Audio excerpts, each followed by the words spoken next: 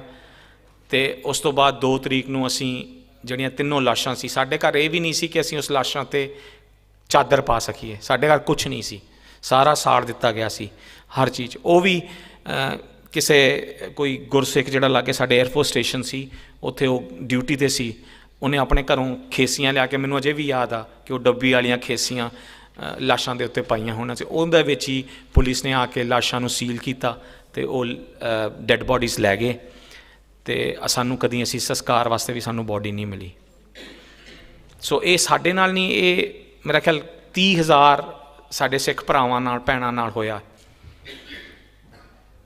ਸੋ ਆਹ ਜਿਹੜੀਆਂ ਕੁਝ ਕਿਤਾਬਾਂ ਨੇ, ਜਿਹੜੇ ਨੌਜਵਾਨ ਨੇ ਉਹ ਦੇਖ ਸਕਦੇ ਨੇ, ਪੜ੍ਹ ਸਕਦੇ ਨੇ। ਇੱਕ ਸਾਡੇ ਬੜੇ ਪਿਆਰੇ ਮਿੱਤਰ ਜਿਹੜੇ ਕਿ 2 ਸਾਲ ਪਹਿਲਾਂ ਅਕਾਲ ਚਲਾਣਾ ਕਰ ਗਏ ਸਨ, ਭਾਈ ਜਰਨੈਲ ਸਿੰਘ, ਉਹਨਾਂ ਵੱਲੋਂ ਲਿਖੀ ਗਈ ਹੈ I accuse when a tree shook Delhi, ਇਸ ਫੁਲਕਾ ਜੀ ਵੱਲੋਂ ਲਿਖੀ ਗਈ ਕਿਤਾਬ ਹੈ। ਅਤੇ ਐਂਟੀ ਸਿੱਖ ਵਾਇਲੈਂਸ ਆਫਟਰ ਸੰਜੇ ਸੂਰੀ ਵੱਲੋਂ ਲਿਖੀ ਗਈ ਕਿਤਾਬ ਹੈ। ਇਹ 3 ਕਾਫੀ ਰੀਅਲਿਸਟਿਕ ਕਿਤਾਬਾਂ ਨੇ ਜਿਨ੍ਹਾਂ ਨੇ ਸਿੱਖ ਦੇ ਜਿਹੜਾ ਜਸਟਿਸ ਕੀ ਹੋਇਆ ਉਹ ਦੱਸਣ ਦੀ ਕੋਸ਼ਿਸ਼ ਕੀਤੀ ਹੈ। ਸੋ ਇੰਨੀਆਂ ਹੀ ਬੇਨਤੀਆਂ ਪ੍ਰਵਾਨ ਕਰਨੀਆਂ ਜੀ। ਸਮੇਂ ਦੀ ਟੋਟ ਕਰਕੇ ਆਪਾਂ ਬਾਹਲਾ ਜ਼ਿਆਦਾ ਲੰਬਾ ਨਹੀਂ ਲੈ ਕੇ ਜਾ ਸਕਦੇ, ਮਾਫੀ ਚਾਹੁੰਦਾ। ਦਾਸ ਕੋ ਬੋਲਦਿਆਂ ਹੋਈਆਂ ਭੁੱਲਾਂ ਦੀ ਖਿਮਾ। ਵਾਹਿਗੁਰੂ ਜੀ ਕਾ ਖਾਲਸਾ, ਵਾਹਿਗੁਰੂ ਜੀ ਕੀ ਫਤਿਹ।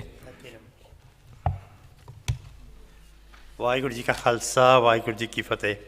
ਮੈਂ ਰਿਕੁਐਸਟ ਕਰਾਂ ਜਥੇਦਾਰ ਸੇਵਾ ਸਿੰਘ ਜੀ ਲਾਲੀ ਅਤੇ ਬੀਬੀ doctor Kuldeep Kaur Bharat please stage 'ਤੇ ਆਉਣ। ਹਰਵਿੰਦਰ ਸਿੰਘ ਔਰ ਭਾਈ ਹਰਵਿੰਦਰ ਸਿੰਘ ਉਹਨਾਂ ਦਾ ਸਨਮਾਨਿਤ ਕਰਨ।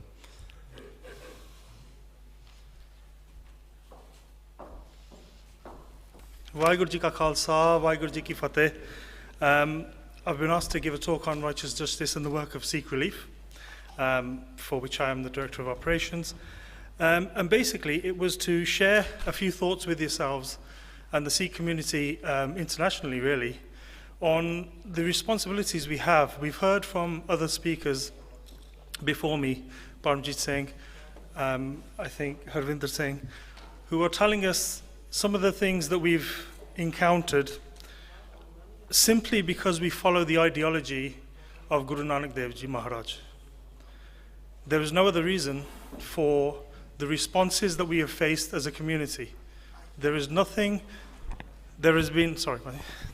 nothing that any individual Sikh has done that hasn't been in line with the Sikh ideology. Sikh Siddhant mutabak ਜਿੱਦਾਂ ਆਪਾਂ ਚੱਲ ਰਹੇ ਹਾਂ ਉਹਦੇ ਹਿਸਾਬ ਦੇ ਨਾਲ ਜੋ ਸਾਨੂੰ ਹੰਢਾਇਆ ਪਿਆ, ਜੋ ਸਾਨੂੰ ਹੰਢਾਉਣਾ ਪਿਆ ਕੌਮ ਦੇ ਨਾਂ 'ਤੇ, ਉਹ ਚੀਜ਼ਾਂ ਜਿਹੜੀਆਂ ਹੈ ਇਹ ਸਿਰਫ ਤਾਂ ਸਿਰਫ ਗੁਰੂ ਨਾਨਕ ਦੇਵ ਜੀ ਦੇ ਸਿਧਾਂਤ 'ਤੇ ਚੱਲਦਿਆਂ ਨੂੰ ਉਹ ਸਾਡਾ ਜੋ ਰਿਸਪੌਂਸ ਮਿਲ ਰਿਹਾ ਸਾਨੂੰ ਕੌਮ ਦੇ ਨਾਂ 'ਤੇ, ਉਹ ਤਾਂ ਮਿਲ ਰਿਹਾ ਸਿਰਫ ਤਾਂ ਸਿਰਫ ਆਪਣੇ ਸਿੱਖ ਹੋਣ 'ਤੇ।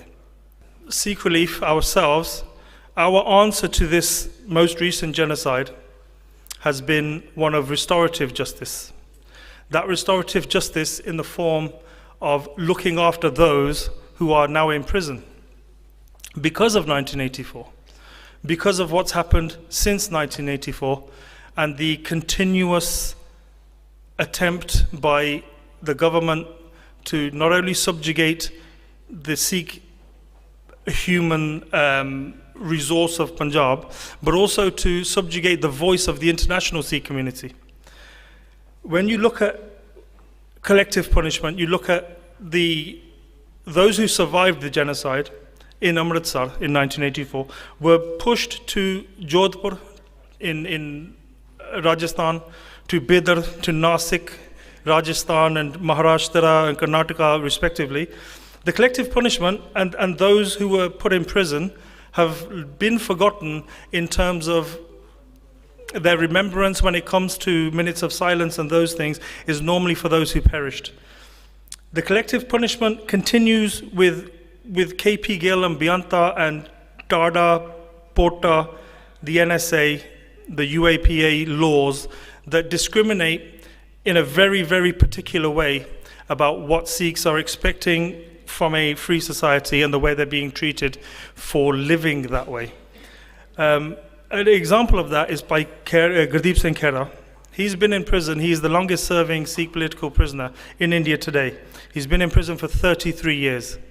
Sikh Relief is proud to say that we have been supporting him since 2006.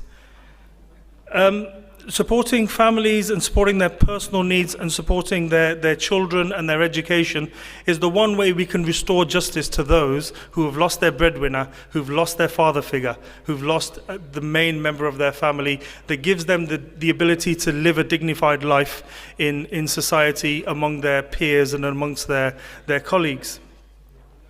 On top of that, we support families through a program called Kirt Kamai, where we create vocational centers of education, of training for Bibiyan. We've managed to train 400 Bibiyan in Madhya Pradesh, 600 Bibiyan in Punjab, and 85 Bibiyan in Nepal, who are the ancestors of those who left Punjab with Maharani Jind Kaur. Those allow women to not only be empowered, and I know Bibi Ajmer Kaur is going to be giving a speech on this shortly. But just to echo what I think she's going to say, is it is a question of the Sikh Siddhant. The ideology is one of equality, and men cannot do this without women, and behind every successful man is a strong woman, but sometimes in front of every man is a very strong woman leading the way. And that's something we support as Sikh Relief. Everything we do in a sense and in a term that encourages one to stand on their own 2 feet. Dignity cannot be handed to somebody, it can only be earned by them.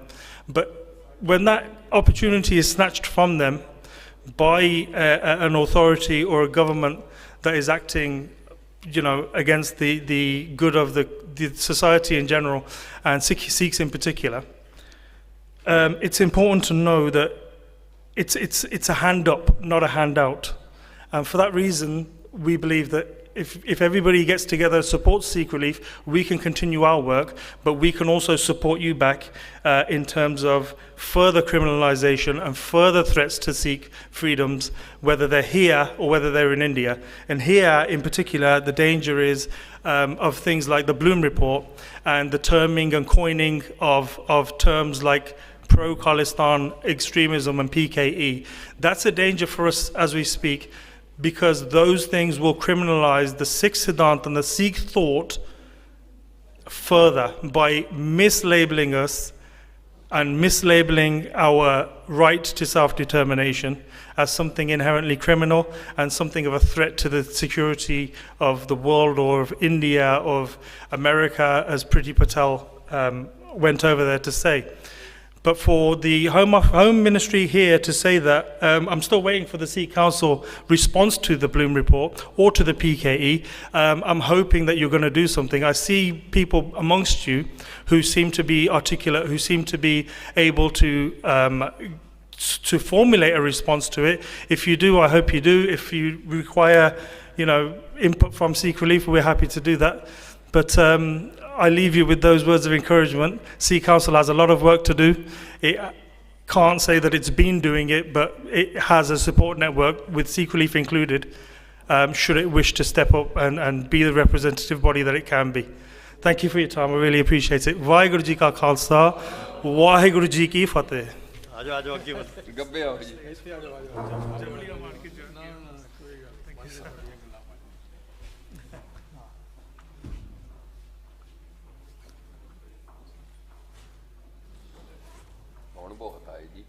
आओ ਗੱਜ ਕੇ ਫਤਿਹ ਦੀ ਸਾਂਝ ਪਾਈਏ। ਵਾਹਿਗੁਰੂ ਜੀ ਕਾ ਖਾਲਸਾ, ਵਾਹਿਗੁਰੂ ਜੀ ਕੀ ਫਤਿਹ। ਇਹ ਓਂਕਾਰੋਂ ਨਿਕਲੀ ਤੇ ਨਾਥਾਂ ਨੇ ਬੋਚੀ, ਇਹ ਬਾਬੇ ਨੇ ਪਾਲੀ ਤੇ ਬਣਤਰ ਸਵਾਰੀ, ਹੰਡੂਰੀ ਜੋ ਬੈਠੇ ਗੁਰੂ ਦੇ ਦਵਾਰੇ, ਇਹ ਬਾਲਾਂ ਦੀਆਂ ਕਲਮਾਂ ਤੋਂ ਫੱਟੀ ਤੇ ਆਈ।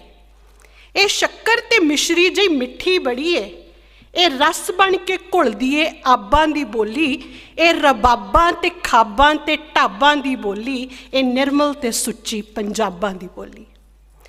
ਮੇਰਾ ਅੱਜ ਦਾ ਵਿਸ਼ਾ ਹੈ ਕਿ ਪੰਜਾਬੀ ਬੋਲੀ ਦੀ ਸਿੱਖਿਆ ਤੇ ਉਸ ਨੂੰ ਆਉਣ ਵਾਲੀਆਂ ਚੁਣੌਤੀਆਂ, challenges and solution towards learning Punjabi language। ਪਰ ਇਸ ਤੋਂ ਪਹਿਲਾਂ ਮੈਂ ਧੰਨਵਾਦ ਕਰਨਾ ਚਾਹਾਂਗੀ ਸੁਪਰੀਮ ਸਿੱਖ ਕਾਉਂਸਲ ਤੇ ਸਪੈਸ਼ਲੀ ਸਰਦਾਰ ਦਿਲਬਾਗ ਸਿੰਘ ਭੋਲਾ ਜੀ ਹੋਣਾ ਦਾ, ਜਿਨ੍ਹਾਂ ਨੇ ਮੈਨੂੰ ਇਸ ਕਾਬਿਲ ਸਮਝਿਆ ਕਿ ਮੈਂ ਆਪ ਵਰਗੀਆਂ ਮਾਣਮੱਤੀਆਂ ਸ਼ਖਸੀਅਤਾਂ ਦੇ ਰੂਬਰੂ ਹੋਵਾਂ। ਮੇਰੀ ਲਿਆਕਤ ਦਾ ਕੱਦ ਇੰਨਾ ਉੱਚਾ ਨਹੀਂ, ਸਮਾਂ ਇਜਾਜ਼ਤ ਨਹੀਂ ਦਿੰਦਾ ਕਿ ਜਿੰਨਾ ਕੁਛ ਮੈਂ ਅੱਜ ਇੱਥੇ ਕਹਿਣਾ ਸੀ ਤੁਹਾਡੇ ਨਾਲ, ਉਹਨੂੰ ਮੈਂ ਬਹੁਤ ਹੀ ਬਰੀਫ ਦੇ ਵਿੱਚ, ਬਹੁਤ ਸੰਖਿਪਤ ਸ਼ਬਦਾਂ ਦੇ ਵਿੱਚ ਤੁਹਾਡੇ ਨਾਲ ਸਾਂਝਾ ਕਰਾਂਗੀ। ਪੰਜਾਬੀ ਬੋਲੀ ਸਿੱਖਣ ਲਈ ਚੈਲੰਜ, ਸਭ ਤੋਂ ਵੱਡਾ ਚੈਲੰਜ ਅੱਜ ਇਹ ਖਾਲੀ ਕੁਰਸੀਆਂ ਨੇ ਜਿੱਥੇ ਸਾਡੇ ਨੌਜਵਾਨਾਂ ਦੀ ਗਿਣਤੀ ਨਾ ਮਾਤਰ ਹੈ। ਮੈਨੂੰ 26 ਸਾਲ ਹੋ ਗਏ ਪੜ੍ਹਾਉਂਦਿਆਂ, ਜਿਹਦੇ 'ਚ ਪਿਛਲੇ 14 ਸਾਲ ਤੋਂ ਮੈਂ ਈਸੋਲ ਕਲਾਸਿਸ ਜਿਹੜੀਆਂ ਨੇ ਸਪੇਨ ਦੇ ਵਿੱਚ ਉਹ ਪੜ੍ਹਾ ਰਹੀ ਹਾਂ। ਉਹਨਾਂ ਲੋਕਾਂ ਦਾ ਆਪਣੀ ਲੈਂਗੁਏਜ ਦੇ ਨਾਲ, ਆਪਣੀ ਭਾਸ਼ਾ ਦੇ ਨਾਲ ਪਿਆਰ ਤੇ ਜਜ਼ਬਾ ਵੇਖ ਕੇ ਸਿਰ ਸ਼ਰਮ ਨਾਲ ਝੁਕ ਜਾਂਦਾ ਹੈ ਕਿ ਅਸੀਂ ਕਿੱਥੇ ਖੜੇ ਹਾਂ। ਬਹੁਤੀਆਂ ਲੰਮੀਆਂ ਚੌੜੀਆਂ ਗੱਲਾਂ, ਕੋਈ ਮੈਂ ਸਲਾਈਡ ਸ਼ੋ, ਕੋਈ ਸਨੋਪਸਿਸ ਕੁਛ ਨਹੀਂ ਲਿਆਂਦਾ, ਸਿਰਫ ਦਿਲ ਤੋਂ ਨਿਕਲੀਆਂ ਚੰਦ ਗੱਲਾਂ ਤੁਹਾਡੇ ਨਾਲ ਕਰਨਾ ਚਾਹਾਂਗੀ। ਪਹਿਲਾ ਚੈਲੰਜ, ਅਸੀਂ ਪੰਜਾਬੀ ਪੜ੍ਹਨੀ ਹੀ ਨਹੀਂ ਚਾਹੁੰਦੇ ਜਦੋਂ ਮਾਪੇ ਇਹ ਕਹਿ ਦਿੰਦੇ ਨੇ ਕਿ ਪੰਜਾਬੀ ਪੜ੍ਹ ਕੇ ਬੱਚਾ ਕਰੂਗਾ ਕੀ। ਬਿਲਕੁਲ ਲੌਜਿਕ ਗੱਲ ਹੈ। ਯੂਥ ਨੂੰ ਜਦੋਂ ਤੁਸੀਂ ਕਹਿੰਦੇ ਹੋ ਕਿ ਪੰਜਾਬੀ ਪੜ੍ਹੋ ਤੇ ਉਹ ਕਹਿਣਗੇ ਕਰਾਂਗੇ ਕੀ ਅਸੀਂ, ਕਿੱਥੇ ਨੇ ਜੌਬਾਂ। ਪੰਜਾਬੀ ਦੇ ਵਿੱਚ ਮਾਸਟਰਸ ਡਿਗਰੀ ਕਰਕੇ ਸਾਡੇ ਵਰਗਿਆਂ ਨੂੰ ਪੰਜਾਬ 'ਚੋਂ ਧੱਕਿਆ ਗਿਆ ਕਿਉਂਕਿ ਇੱਕ ਸੋਚੀ ਸਮਝੀ ਸਾਜ਼ਿਸ਼ ਅਧੀਨ ਪੰਜਾਬੀ ਨੂੰ ਖਤਮ ਕੀਤਾ ਜਾ ਰਿਹਾ ਹੈ ਔਰ ਜਹਾਜ਼ਾਂ ਦੇ ਜਹਾਜ਼ ਭਰ ਕੇ ਯੂਥ ਨੂੰ ਬਾਹਰ ਤੋਰਿਆ ਜਾ ਰਿਹਾ। ਕਰਾਂਗੇ ਕੀ, ਜੌਬਸ ਹੈ ਨਹੀਂ। ਸਭ ਤੋਂ ਵੱਡਾ ਚੈਲੰਜ, ਹੱਲ, ਆਓ ਇਹਦੇ 'ਚ ਜੌਬਸ ਕ੍ਰੀਏਟ ਕਰੀਏ। ਕਿੱਦਾਂ? ਬਹੁਤ ਸਾਰੇ ਸਾਧਨ ਨੇ। ਦੂਜਾ ਵੱਡਾ ਚੈਲੰਜ, ਪੰਜਾਬੀ ਸਿੱਖਣ ਦੇ ਲਈ ਕੁਆਲੀਫਾਈਡ ਟੀਚਰਸ ਹੀ ਹੈ ਨਹੀਂ। ਪਹਿਲੀ ਗੱਲ ਨਾਲ ਜੋੜਦਿਆਂ ਹੋਇਆਂ, ਹੱਲ ਦੇ ਨਾਲ ਜੋੜਦਿਆਂ ਇਸ ਮੁਸ਼ਕਲ ਨੂੰ ਕਿ ਕੁਆਲੀਫਾਈਡ ਟੀਚਰਸ ਦੀ ਕੁਆਲੀਫਿਕੇਸ਼ਨ ਨੂੰ ਅਪਗ੍ਰੇਡ ਕਰਨ ਦੇ ਲਈ ਜੇ ਅਸੀਂ ਕਦਮ ਚੁੱਕੀਏ, ਸਵਾਲ ਚੁੱਕੂਗਾ ਕੌਣ? ਕੀ ਸਿਰਫ ਗੁਰੂ ਘਰ ਇਮਾਰਤਾਂ ਬਣਾਉਣ ਲਈ ਜਾਂ ਪੀਜ਼ਿਆਂ ਬਰਗਰਾਂ ਦੇ ਲੰਗਰ ਲਾਉਣ ਜੋਗੇ ਰਹਿ ਗਏ? ਗੁਰੂ ਕੀ ਗੋਲਕ ਦਾ 2% ਭਾਗ ਕੀ ਤੁਸੀਂ ਪੰਜਾਬੀ ਅਧਿਆਪਕ ਦੀ ਸਿੱਖਿਆ ਤੇ ਉਹਦੀ ਤਨਖਾਹ ਤੇ ਖਰਚ ਨਹੀਂ ਕਰ ਸਕਦੇ? ਜੇ ਨਹੀਂ ਕਰ ਸਕਦੇ ਤੇ ਇਹ ਗੱਲ ਕਰਨੀ ਹੀ ਗਲਤ ਹੈ ਕਿ ਪੰਜਾਬੀ ਸਿੱਖੀ ਕਿਉਂ ਨਹੀਂ ਜਾਂਦੀ।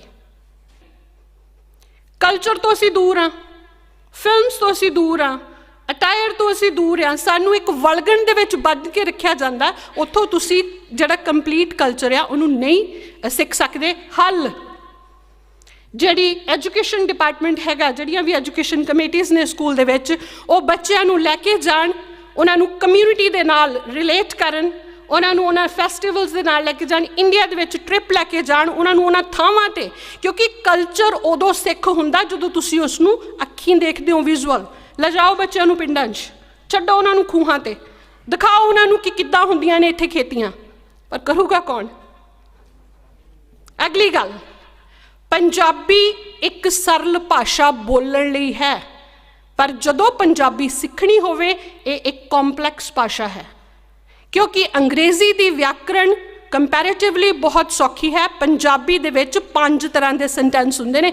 ਅੱਜ ਮੈਂ ਤੁਹਾਨੂੰ ਪੂਰੀ ਬਰੀਫ ਜਿਹੜੀ ਪੂਰੀ ਗੱਲ ਨਹੀਂ ਕਰ ਸਕਦੀ, ਇਸ ਕਰਕੇ ਇਹਨੂੰ ਲਾਈਟਲੀ ਨਾ ਲਓ। ਹਰ ਕੋਈ ਬੰਦਾ ਜਿਹੜਾ ਪੰਜਾਬੀ ਬੋਲਦਾ ਹੈ ਉਹ ਪੰਜਾਬੀ ਸਿਖਾ ਨਹੀਂ ਸਕਦਾ। ਜਿਹਨੂੰ ਫੋਨੈਟਿਕਸ ਦੀ, ਫੋਨੋਲੋਜੀ ਦੀ ਸਮਝ ਨਹੀਂ ਹੋਊਗੀ ਉਹ ਗ੍ਰਾਮਰ ਕਰਾ ਨਹੀਂ ਸਕਦਾ, ਤੇ ਸਾਰੀ ਉਮਰ ਫਿਰ ਇੱਥੋਂ ਦੇ ਜੰਮੇ ਬੱਚੇ ਪੌੜੀ 'ਤੇ ਬਹਿ ਕੇ, ਕੋਰੇ 'ਤੇ ਬਹਿ ਕੇ ਕੁੜੀ ਜਾਇਆ ਕਰੂਗੀ। ਤੇ ਰਹਿੰਦਾ ਸਿੰਧੀ ਕਸਰ ਅਸੀਂ ਘਰੇ ਕਰ ਦਿੰਦੇ ਹਾਂ, ਬਿੰਡਿਆਂ 'ਚੋਂ ਮਾਰੋ ਲੁੱਕ ਤੇ ਰੋਡ 'ਤੇ ਪਿੱਪਲਾਂ ਹੀ ਪਿੱਪਲਾਂ ਦੀਦੀਆਂ। ਕਿਹੋ ਜਿਹੀ ਪੰਜਾਬੀ ਇਹ? ਇਸ ਕਰਕੇ ਮੈਂ ਤੁਹਾਨੂੰ ਬਹੁਤਾ ਸਮਾਂ ਤੁਹਾਡਾ ਨਾ ਲੈਂਦਿਆਂ ਹੋਇਆਂ, ਪ੍ਰੋਬਲਮਸ ਬਹੁਤ ਨੇ, ਚੈਲੰਜਸ ਬਹੁਤ ਨੇ, ਸਭ ਤੋਂ ਵੱਡਾ ਇੰਪੋਰਟੈਂਟ ਕੰਮ ਜਿਹੜਾ ਹੈ, ਆਓ ਮੋਟੀਵੇਟ ਕਰੀਏ ਬੱਚਿਆਂ ਨੂੰ, ਉਹਨਾਂ ਨੂੰ ਮੋਟੀਵੇਟ ਕਰਦਿਆਂ ਹੋਇਆਂ ਆਪਣੇ ਨਾਲ ਜੋੜੀਏ, ਅਧਿਆਪਕ ਸਹਿਬਾਨ ਨੂੰ ਉਹਨਾਂ ਦਾ ਬਣਦਾ ਦਰਜਾ ਦਈਏ, ਕੁਆਲਿਟੀ ਐਜੂਕੇਸ਼ਨ ਨੂੰ ਪ੍ਰਮੋਟ ਕਰੀਏ। ਜਿਵੇਂ ਅੱਗੇ ਭੈਣ ਜੀ ਨੇ ਕਿਹਾ ਸੀ, ਲੰਗਰ ਦਾਲ ਫੁਲਕਾ ਹੋਵੇ ਤੇ ਚੱਲ ਜਾਊਗਾ। ਜੇ ਸਾਡੀ ਪੀੜ੍ਹੀ, ਸਾਡੇ ਕੋਲ ਲੀਡਰਸ਼ਿਪ ਹੈ ਨਹੀਂ, ਜਿੱਦਣ ਸਾਡੇ ਬਜ਼ੁਰਗ ਇੱਥੋਂ ਚਲੇ ਗਏ, ਜਾਣਾ ਸਾਰਿਆਂ ਨੇ ਆ, ਕੀ ਬਣੂਗਾ ਸਾਡਾ? ਕਿੱਥੇ ਨੇ ਬੁਲਾਰੇ ਸਾਡੇ ਜਿਹੜੇ ਅੱਜ ਦੇ ਨਵੀਂ ਜਨਰੇਸ਼ਨ ਉਹ ਬੋਲੇਗੀ? ਇਸ ਕਰਕੇ ਇਹ ਬਹੁਤ ਸੈਂਸਿਟਿਵ ਮੁੱਦਾ ਹੈ। ਮੈਨੂੰ ਪਤਾ ਹੈਗਾ ਕਿ ਮੇਰੇ ਕੋਲ ਜ਼ਿਆਦਾ ਸਮਾਂ ਨਹੀਂ ਹੈ। ਇਹਨੂੰ ਸਮ ਅਪ ਕਰਦਿਆਂ ਬਾਬਾ ਨਜ਼ਮੀ ਦੀਆਂ 2 ਸਤਰਾਂ ਕਿ ਅੱਖਰਾਂ ਵਿੱਚ ਸਮੁੰਦਰ ਰੱਖਾਂ ਮੈਂ ਇਕਬਾਲ ਪੰਜਾਬੀ ਦਾ, ਝੱਖੜਾਂ ਦੇ ਵਿੱਚ ਰੱਖ ਦਿੱਤਾ ਏ ਦੀਵਾਵਾਲ ਪੰਜਾਬੀ ਦਾ।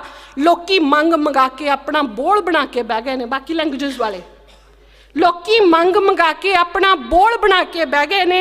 ਅਸਾਂ ਤੇ ਮਿੱਟੀ ਕਰ ਦਿੱਤਾ ਏ ਸੋਨਾ ਗਾਲ ਪੰਜਾਬੀ ਦਾ। ਜਿਹੜੇ ਆਖਣ ਵਿੱਚ ਪੰਜਾਬੀ ਵਸੂਅਤ ਨਹੀਂ, ਤਹਿਜ਼ੀਬ ਨਹੀਂ, ਪੜ੍ਹ ਕੇ ਵੇਖਣ ਵਾਰਿਸ ਬੁੱਲਾ ਬਾਹੂ ਲਾਲ ਪੰਜਾਬੀ ਦਾ। ਜੇ ਮਨ ਦਾ ਮਾਸ ਖਵਾ ਦਿੰਦੇ ਨੇ ਜਿਹੜਾ ਇਹਨੂੰ ਪਿਆਰ ਕਰੇ, ਜ਼ਬਰਨ ਵਿੰਗਾ ਕਰ ਨਹੀਂ ਸਕਦਾ ਕੋਈ ਵੀ ਵਾਲ ਪੰਜਾਬੀ ਦਾ। ਇਹਨਾਂ ਸ਼ਬਦਾਂ ਦੇ ਨਾਲ ਹੀ ਫਤਿਹ ਦੀ ਸਾਂਝ ਪਾਉਂਦੀ ਹਾਂ। ਭੁੱਲ ਚੁੱਕ ਹੋ ਗਈ ਹੋਵੇ ਤਾਂ ਖਿਮਾ ਦੀ ਜਾਚਕ ਹਾਂ। ਵਾਹਿਗੁਰੂ ਜੀ ਕਾ ਖਾਲਸਾ, ਵਾਹਿਗੁਰੂ ਜੀ ਕੀ ਫਤਿਹ। Sat Sri Akal.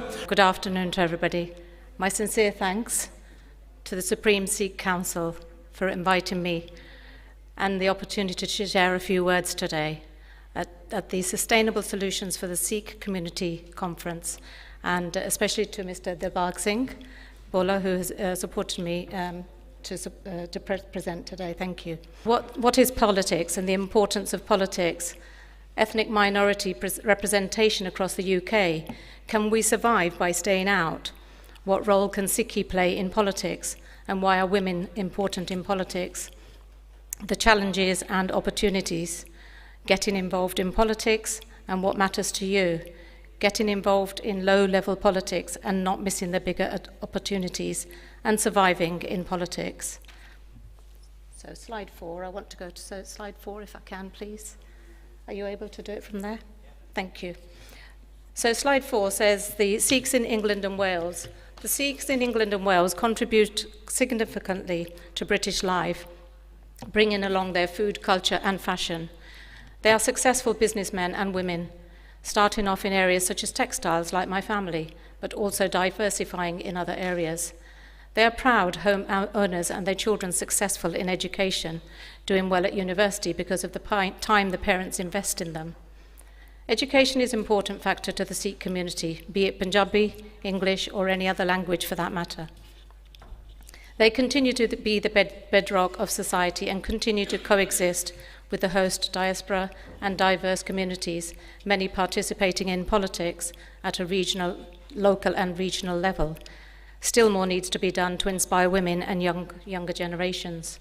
The list is a huge one, and these are just a few examples of our amazing Sikh community, the 4th largest religion in England and Wales, according to those who responded to the question in the 2021 census. In 2011, 0.8% of the population was Sikh. 10 years later, it's 0.9%. The number of Sikhs is increasing. So what is politics? Politics for me is being about participating in mainstream debate and to make a real difference in local, regional and national level.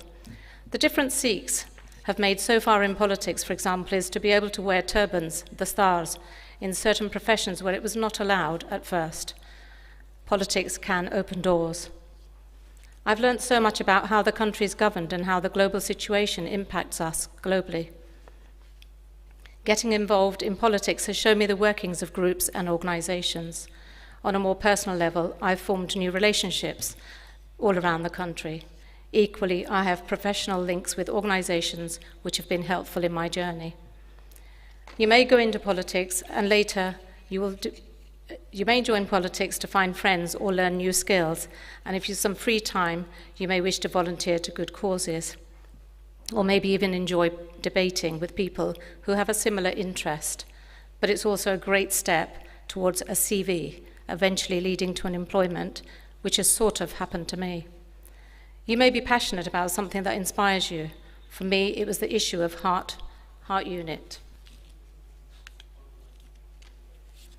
So this one is... Yeah, is that the next one? Yeah. So by living the Sikh way of life, act with empathy and selflessness, caring for our families and community, share life, food, inspiration and support with as much seva, voluntary in your communities, keep control of our emotions, desire, anger, greed, ego. Not just men, but Sikh women can take part in Sikhi and apply it to politics. Just a quick example, if you're already participating in the MLSS or Gurdwara Seva, as I have, then you can equally represent a homeless charity and learn how politics can help such a charity. Become a trustee or volunteer. Sikhi promotes equality and that Sikhs should seek to serve humanity. Therefore, it makes sense for us to take part in local politics. But only if we understand politics and democracy can we rightly make demands and promote social justice. Slide 10, please. Women and girls make up 51% of the population, yet there are still women's issues that are overlooked. Women are caring and compassionate. The image of the words "a word cloud" have been created from comments online on 4 websites. So some of the common words are gender equality, cooperation, leadership, empowerment, representation, secure society, thrive. Politics speak is not always user-friendly. Therefore, education is an utmost importance because with that comes freedom and allows the ability to get involved in politics. Husband, family may restrict attendance at events. Travelling alone to events might be frowned upon. Perhaps lack of driving a restriction. Sometimes the blame lies within our own community. Maybe we need to look within ourselves. Why are we not participating in British life and in mainstream politics? And yet there is a blame culture. How often have we shouted at the TV to those in power or raised our voices when in company of others, frustrated when things happen, and yet it does not sound half as bad when you understand the reasoning behind the decisions being made. Like I said, if we're not in it, then others will decide our future. If you want to see change, then you need to be part of it. Women, regardless of age, religion, educational qualifications, job history, are needed. And on that note, I'm going to run through the rest of the slides very quickly for you to have a look at. There's myself during one of my elections. That's me surviving in politics with family, friends, and colleagues. And that's a selection of photos where I've been involved in various campaigns and meeting like-minded people. So thank you very much, and ਮੇਰੇ ਵੱਲੋਂ ਵਾਹਿਗੁਰੂ ਜੀ ਕਾ ਖਾਲਸਾ ਵਾਹਿਗੁਰੂ ਜੀ ਕੀ ਫਤਿਹ, and thank you very much. Sat Sri ਅਕਾਲ. ਵਾਹਿਗੁਰੂ ਜੀ ਕਾ ਖਾਲਸਾ ਵਾਹਿਗੁਰੂ ਜੀ ਕੀ ਫਤਿਹ. Generally, whenever I am in my professional field, I rarely feel imposter syndrome. Today, I'm definitely feeling it because I'm talking about leadership in front of all the national Sikh leadership. So it feels like you're talking to the preachers, yeah. However, what I will try to do, I'll try to put a little bit of academic lens onto our Sikh leadership. So it's all my personal opinions. Please forgive me if I'm just taking any wrong stance onto this. I would just follow just a couple of sentences after Panji's talk, when he was talking about women in politics and also empowerment of women. It's really important that whenever we are leading with the gender equality, especially when Guru Sahib, founder of Sikh religion, gave us an equal status. Gender equality is at the heart of Sikhi. When Guru Sahib created Khalsa Panth, he gave all of us the same Bana, same Amrit, same status. So I think it's really quite important for us that we should not be forgetting our Sikh values, where we have been given equal status as compared to other religions. And wherever we are in our professional field, we should talk about that at present the world is talking about gender equality. We had gender equality from 1569. We had equal status in 1699.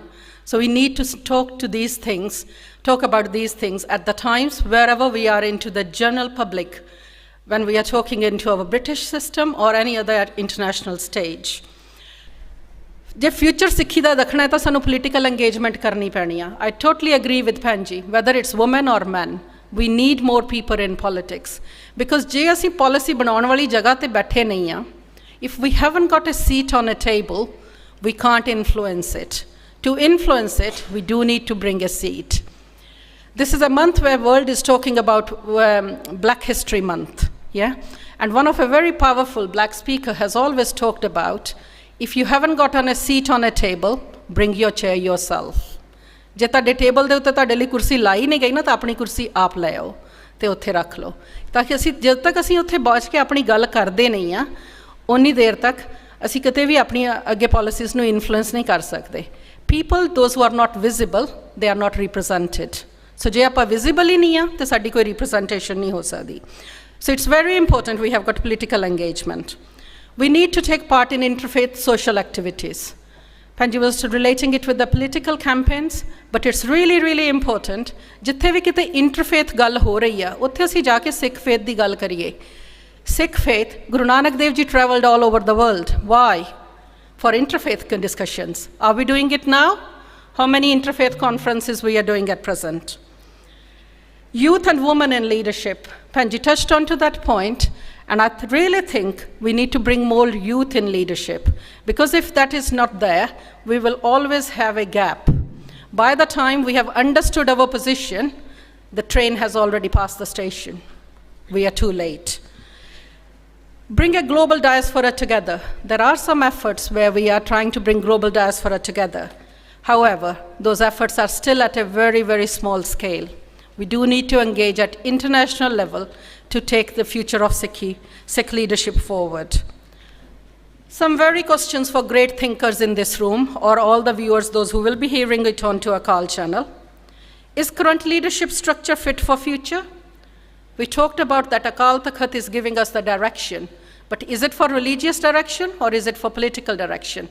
Is that structure which we thought in 1929 is fit for us for now? Very massive question, maybe beyond my position.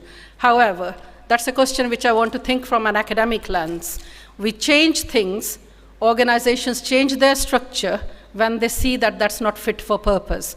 Panji was talking about redesigning the business shape.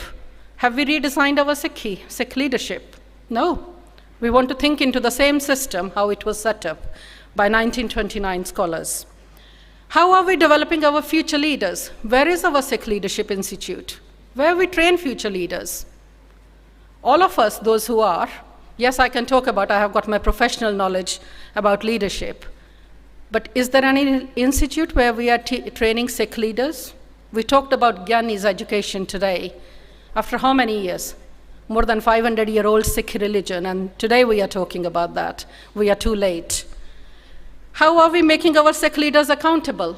It's really important. If we are responsible for something, we should be accountable that are we delivering those targets. Are we making our Sikh leaders accountable? These are some great questions which I will leave our very elite audience with. And some of them may be seeming a little bit hard questions to take, but if we don't ponder onto these challenges now, we will be a little bit late to think about and protect our future Sikhi. Vaheguru Ji Ka Khalsa, Vaheguru Ji Ki Fateh. Vaheguru Ji Ka Khalsa, Vaheguru Ji Ki Fateh. Very powerful and thoughtful talk. ਗੁਰਮੁਖ ਪਿਆਰੇ England ਤੋਂ ਬਾਹਰਲੇ ਮੁਲਕਾਂ ਤੋਂ ਜਿੰਨੇ ਵੀ ਆਏ ਨੇ ਉਹਨਾਂ ਦਾ ਸਾਰਿਆਂ ਦਾ ਬਹੁਤ ਬਹੁਤ ਧੰਨਵਾਦ ਹੈ। ਸਟੇਜ ਦੇ ਉੱਤੋਂ ਜਿਨ੍ਹਾਂ ਭਾਈ ਵੀਰ ਬਹਾਦਰ ਸਿੰਘ ਜੀ ਉਹਨਾਂ ਨੇ ਸੇਵਾ ਨਿਭਾਈ ਉਹਨਾਂ ਦਾ ਧੰਨਵਾਦ ਹੈ। ਹਾਂਜੀ, ਤਾਂ ਉਹ ਸਾਰਿਆਂ ਦਾ ਧੰਨਵਾਦ ਹੈ ਆਪ ਜੀ ਦਾ। ਆਪ ਜੀ ਨੇ ਇਸ ਕਾਨਫਰੰਸ ਨੂੰ ਸਕਸੈਸ ਬਣਾਇਆ। ਸੋ ਇਹਨਾਂ ਹੀ ਸ਼ਬਦਾਂ ਨਾਲ ਆਪ ਜੀ ਦਾ ਧੰਨਵਾਦ। ਇੱਕ ਵਾਰੀ ਫਤਿਹ ਦੀ ਸਾਂਝ ਪਾਓ। ਵਾਹਿਗੁਰੂ ਜੀ ਕਾ ਖਾਲਸਾ, ਵਾਹਿਗੁਰੂ ਜੀ ਕੀ ਫਤਿਹ। It's my privilege to attend Supreme Sikh Council's National Conference today at Shri Guru Singh Sabha Gurdwara Derby. Thank you to all the presenters and organisers for organising such a brilliant and thought-provoking conference. It was my privilege to speak about the topic about Sikh leadership, past, present and future. It is such a pungent topic for us, where we do need to think about what were the values which was leading our Sikh leaders in past, what is happening to Sikh leadership at present, and how can we improve future Sikh leadership. Supreme Sikh Council ਨੇ ਇੱਕ conference ਕੀਤੀ ਹੈ ਜਿਹਦੇ ਵਿੱਚ ਜਿਹੜੇ ਸਾਨੂੰ ਪੰਥ ਨੂੰ ਮਸਲੇ ਆ ਰਹੇ ਨੇ ਉਹਨਾਂ ਬਾਰੇ ਸੋਚ ਵਿਚਾਰ ਕੀਤੀ ਹੈ ਤੇ ਉਹਨਾਂ ਬਾਰੇ ਸੋਚਿਆ ਹੈ ਕਿ ਕਿਸ ਤਰ੍ਹਾਂ ਇਸ ਚੀਜ਼ ਨੂੰ ਅੱਗੇ ਵਧਾਉਣਾ। ਇੱਕ ਬਹੁਤ ਹੀ ਅਹਿਮ ਪ੍ਰੋਜੈਕਟ ਜਿਹੜਾ ਸੁਪਰੀਮ ਸਿੱਖ ਕਾਉਂਸਲ ਅੱਗੇ ਵਧਾ ਰਹੀ ਨੇ ਜਿਹਦਾ ਨਾਮ ਹੈਗਾ ਆ ਗੁਰਦੁਆਰਾ ਸਪੋਰਟ ਇਨੀਸ਼ੀਏਟਿਵਸ, ਤੇ ਉਹਦੇ ਵਿੱਚ ਇਹ ਕਰਨਾ ਚਾਹੁੰਦੇ ਨੇ ਕਿ ਜਿਹੜਾ ਗੁਰਦੁਆਰਿਆਂ ਨੂੰ ਸਪੋਰਟ ਕੀਤੀ ਜਾਵੇ ਕਿ ਗੁਰਦੁਆਰੇ ਇਕੱਠੇ ਹੋਣ ਤੇ ਸਿੱਖ ਪੰਥ ਦੀ ਵੌਇਸ ਜਿਹੜੀ ਹੈ ਇਹ ਸਟਰੋਂਗ ਕਰਨ। ਜਿਹਦੀ ਕਾਨਫਰੰਸ ਕਾਫੀ ਯੂਸਫੁਲ ਰਹੀ ਹੈ, ਮੈਨੂੰ ਬਹੁਤ ਕੁਝ ਲਰਨ ਕਰਨ ਨੂੰ ਮਿਲਿਆ। ਬਹੁਤ ਕੁਝ ਜੇ ਪ੍ਰੈਕਟੀਕਲ ਅਸੀਂ ਆਪਣੀ ਡੇ ਟੂ ਡੇ ਗੁਰਦੁਆਰਾਜ਼ ਲਾਈਫ ਦੇ ਵਿੱਚ ਲੈ ਕੇ ਆਈਏ, ਗੁਰਦੁਆਰਾਜ਼ ਦੇ ਵਿੱਚ ਅਸੀਂ ਉਸ ਚੀਜ਼ ਨੂੰ ਇਨਪੁਟ ਕਰੀਏ, ਤੇ ਆਈ ਥਿੰਕ ਅੱਜ ਦੇ ਗੁਰਦੁਆਰਿਆਂ ਦੇ ਜਿਹੜੇ ਮਸਲੇ ਨੇ ਉਹ ਅਸੀਂ ਆਪਣੇ ਘਰ ਬੈਠ ਕੇ ਹੀ ਹੱਲ ਕਰ ਸਕਦੇ ਹਾਂ, rather than going to the courts ਹੋ ਜਾਂ ਅਸੀਂ ਵੈਸੇ ਆਪਸ 'ਚ ਇੱਕ ਦੂਸਰੇ ਨਾਲ ਨਾਰਾਜ਼ ਹੁੰਦੇ ਹਾਂ। ਅਤੇ ਆਈ ਥਿੰਕ ਇਹ ਬਹੁਤ ਅੱਛੀ ਗੱਲ ਹੈ। ਜ਼ਿਆਦਾ ਤੋਂ ਜ਼ਿਆਦਾ ਮੈਂ ਚਾਹਾਂਗੀ ਵੀ ਜਿਹੜੀ ਇਹ ਕੌਂਸਲ ਮੀਟਿੰਗ ਹੁੰਦੀ ਹੈ, ਗੁਰਦੁਆਰਿਆਂ ਦੇ ਜਿਹੜੇ ਪ੍ਰਧਾਨ ਨੇ, ਗੁਰਦੁਆਰਿਆਂ ਦੀ ਕਮੇਟੀਜ਼ ਨੇ, ਟਰਸਟੀਜ਼ ਨੇ, ਉਹ ਆ ਕੇ ਜ਼ਰੂਰ ਇਹ ਕੌਂਸਲ ਨੂੰ ਵਿੱਚ ਪਾਰਟਿਸਿਪੇਟ ਕਰਨ। ਮੇਰਾ ਨਾਮ ਕਰਮਜੀਤ ਸਿੰਘ ਹੈ ਅਤੇ ਮੈਂ ਇੱਥੇ ਸਿੰਘ ਸਭਾ ਡਰਬੀ ਵਿਖੇ ਪੰਜਾਬੀ ਕਲਾਸ ਅਟੈਂਡ ਕੀਤੀ ਹੈ।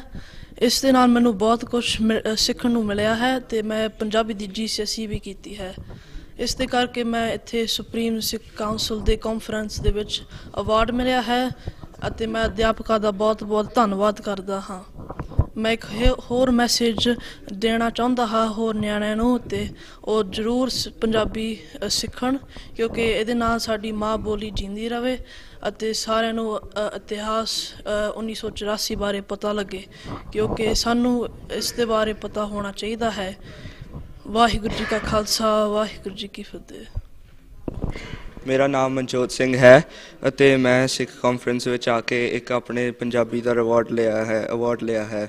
ਇੱਥੇ ਇਸ ਤੋਂ ਇਲਾਵਾ ਮੈਂ ਅੱਗੇ ਜਾ ਕੇ A ਲੈਵਲ ਵਿੱਚ ਪੰਜਾਬੀ ਫੇਰ ਕਰਨਾ ਚਾਹੁੰਦਾ ਹਾਂ ਅਤੇ ਇੱਕ ਹੋਰ ਚੀਜ਼ ਦੀ ਗੱਲ ਕਰਨਾ ਚਾਹੁੰਦਾ ਹਾਂ ਕਿ ਸਿੱਖ ਕਾਨਫਰੰਸ ਵਿੱਚ ਅਸੀਂ ਆ ਕੇ 1984 ਦੇ ਸਾਕੇ ਨੂੰ ਯਾਦ ਕੀਤਾ ਹੈ ਅਤੇ ਸੰਗਤਾਂ ਨੂੰ ਇਹੀ ਕਹਿਣਾ ਚਾਹੁੰਦਾ ਹਾਂ ਕਿ 1984 ਨੂੰ ਨਾ ਭੁੱਲੋ। ਸੁਪਰੀਮ ਸਿੱਖ ਕਾਉਂਸਲ ਨੇ ਆਪਣੀ ਮੈਨੂੰ ਲੱਗਦਾ ਤਕਰੀਬਨ ਦੂਸਰੀ ਕਾਨਫਰੰਸ ਕੀਤੀ ਆ। 2011 ਵਿੱਚ ਅਸੀਂ ਪੈਰਿਸ ਵਿੱਚ ਅਕਾਰਡ ਕੀਤਾ ਸੀ, ਜਿਹਦੇ 'ਚ ਪੂਰੇ ਯੂਰਪੀਅਨ ਸਿੱਖਾਂ ਨੂੰ ਇਕੱਠੇ ਕਰਤਾ ਸੀਗਾ, ਅਤੇ ਹੁਣ ਉਹ ਕੋਵਿਡ ਤੋਂ ਬਾਅਦ ਇਹ ਪਹਿਲੀ ਕਾਨਫਰੰਸ ਹੋਈ ਹੈ।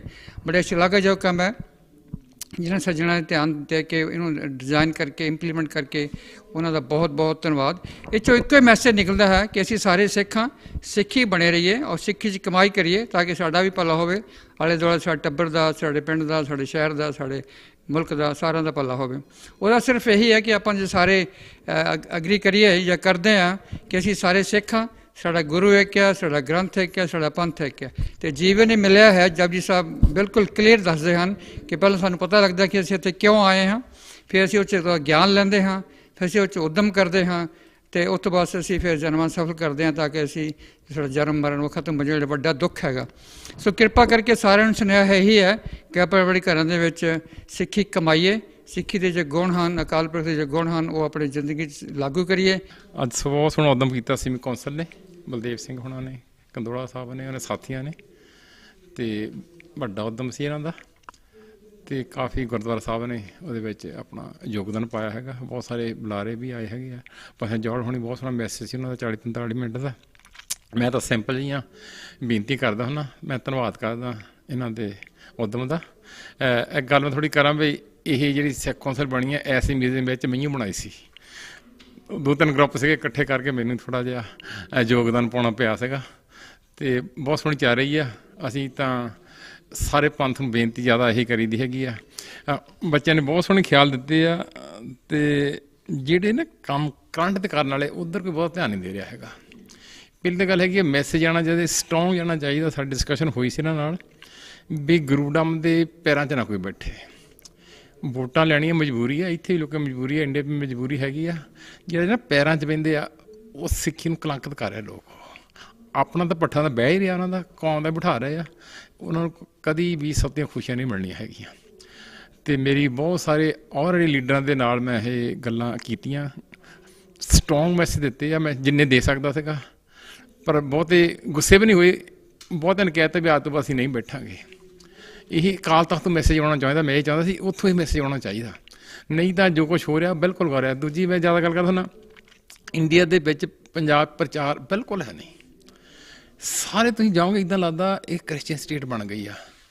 ਬਾਬਿਆਂ ਦੇ ਕ੍ਰਿਸਚੀਅਨ ਦੇ ਥਾਂ ਬੋਰਡ ਲੱਗੇ ਹੋਣਗੇ। ਸਾਡੇ ਇੰਨੇ ਗੁਰਦੁਆਰੇ ਪ੍ਰਬੰਧਕ ਕੰਜੂਸ ਆ ਨਾ, ਪੈਸੇ ਨਹੀਂ ਖਰਚੇ ਪ੍ਰਚਾਰ ਦਿੱਤੇ, ਨਾ ਮੀਡੀਆ ਨੂੰ ਕਦੇ ਸਹਿਯੋਗ ਦੇਣਗੇ ਕਦੀ ਇਹ, ਅਤੇ ਨਾ ਹੀ ਇਹ ਉੱਥੇ ਕੋਈ ਬੈਨਰ ਲਾਉਂਦੇ ਆਪਣੇ।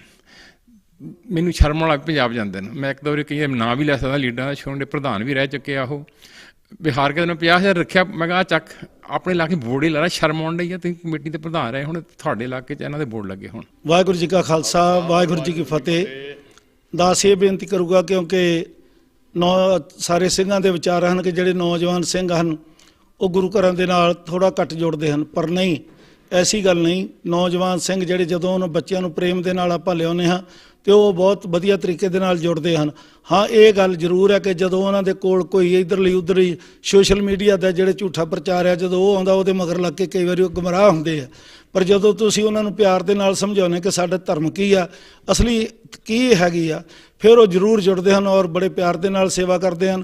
ਦਾਸ ਅਕਾਲ ਚੈਨਲ ਵਾਲੇ ਜਥੇ ਦਾ, ਸਾਰੇ ਦਾ, ਇਹਨਾਂ ਦੀ ਟੀਮ ਦਾ ਬਹੁਤ ਬਹੁਤ ਧੰਨਵਾਦ ਕਰਦਾ, ਜਿਹੜੇ ਇਹ ਸਾਡੀ ਸਿੱਖ ਕੌਮ ਦੇ ਪ੍ਰਚਾਰ ਨੂੰ ਅੱਗੇ ਵਧਾਉਣ ਵਾਸਤੇ ਆਪਣਾ ਉਪਰਾਲਾ ਕੀਤਾ। ਇਹਨਾਂ ਦੀ ਸਾਰੀ ਟੀਮ ਨੇ ਆ ਕੇ ਸਾਰਾ ਪ੍ਰੋਗਰਾਮ ਰਿਕਾਰਡ ਕੀਤਾ। ਇਹਨਾਂ ਦਾ ਬਹੁਤ ਬਹੁਤ ਸਾਰੇ ਸਿੰਘਾਂ ਵੱਲੋਂ ਧੰਨਵਾਦ ਹੈ। ਦਾਸ ਸੁਰਿੰਦਰਪਾਲ ਸਿੰਘ ਲੈਸਟਰ, ਜੋ ਅੱਜ ਅਸੀਂ ਸੁਪਰੀਮ ਸਿੱਖ ਕੌਂਸਲ ਦੀ ਜੋ ਨੈਸ਼ਨਲ ਕਾਨਫਰੰਸ ਹੈ ਉਹਦੇ ਵਿੱਚ ਭਾਗ ਲੈਣ ਆਏ ਹਾਂ, ਜੋ ਕਿ ਇਸ ਕਾਨਫਰੰਸ ਦੇ ਵਿੱਚ ਜੋ ਮੌਜੂਦਾ ਗੁਰਦੁਆਰਿਆਂ ਦੇ ਵਿੱਚ ਅਤੇ ਜੋ ਵੀ ਸਿੱਖ ਕੌਮ ਨੂੰ ਇਸ ਕੰਟਰੀ ਦੇ ਵਿੱਚ ਦਰਪੇਸ਼ ਮਸਲੇ ਹਨ, ਉਹਨਾਂ ਨੇ ਬਹੁਤ ਹੀ ਵਧੀਆ ਅਤੇ ਵਿਚਾਰ ਅਧੀਨ ਰੱਖ ਕੇ ਉਹਨਾਂ ਦਾ ਨਿਪਟਾਰਾ ਕਰਨ ਦੇ ਲਈ ਬਹੁਤ ਹੀ ਵਿਦਵਾਨ ਆਏ ਹੋਏ ਹਨ, ਅਤੇ ਜਿਨ੍ਹਾਂ ਨੇ ਬਹੁਤ ਹੀ ਵਧੀਆ ਵਿਚਾਰ ਦੇ ਕੇ ਜੋ ਵੀ ਦਰਪੇਸ਼ ਮਸਲੇ ਹਨ ਉਹਨਾਂ ਨੂੰ ਨਜਿੱਠਣ ਦੇ ਲਈ ਜੋ ਉਪਰਾਲਾ ਕਰ ਰਹੇ ਹਨ। ਮੈਂ ਹਰਦਿਆਲ ਸਿੰਘ ਤਮੜੈਤ, ਚੇਅਰਪਰਸਨ ਸੁਪਰੀਮ ਸਿੱਖ ਕੌਂਸਲ ਦੀ ਇੰਡੀਅਨ ਸਬ ਕੰਟੀਨੈਂਟਲ ਅਫੇਅਰ ਕਮੇਟੀ ਦਾ। ਅਸੀਂ ਪਿਛਲੇ 10 ਸਾਲਾਂ ਤੋਂ ਸੁਪਰੀਮ ਸਿੱਖ ਕੌਂਸਲ UK ਵਿੱਚ ਬਹੁਤ ਵਧੀਆ ਕੰਮ ਕਰ ਰਹੀ ਹੈ, ਗਵਰਨਮੈਂਟ ਲੈਵਲ 'ਤੇ ਵੀ ਅਤੇ ਗਰਾਊਂਡ ਲੈਵਲ 'ਤੇ ਵੀ।